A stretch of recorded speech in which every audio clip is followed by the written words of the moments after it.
Magandang araw, bayan. Ito ang Tinig ng Bayan, ang inyong radyo serbisyo, kung saan tinatalakay natin ang mga mainit na isyu sa ating lipunan. Ako si Mark Celis at narito ang ating tampok na balita at opinyon ngayong araw.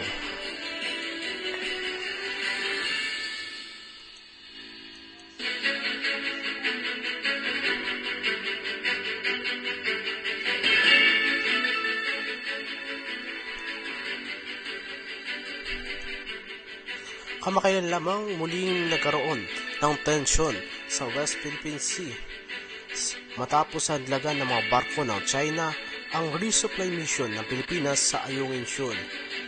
Ayon sa ulat, gumamit pa raw ng water cannon ang China Coast Guard sa laban sa ating mga bangka. Isa itong malinaw na paggigipit sa ating soberanya.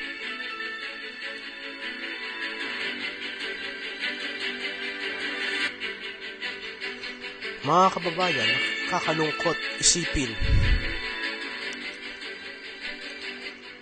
na ang sarili nating karagatan ay tayo pang tinutulak palayo. Nakasaad sa batas pang international na may karapatan tayo sa lugar na ito, pero tila hindi na ito ginagalang ng ibang bansa. Nasaan ang ating konkretong aksyon? Hanggang kailan tayo mananahimik habang unti-unti kinukuha ang sa atin? Hindi sapat ang mga press release o diplomatic protest. Kailangan na natin tunay na pagtindig. Dapat pag-igtingin ang presensya ng ating Navy at Coast Guard.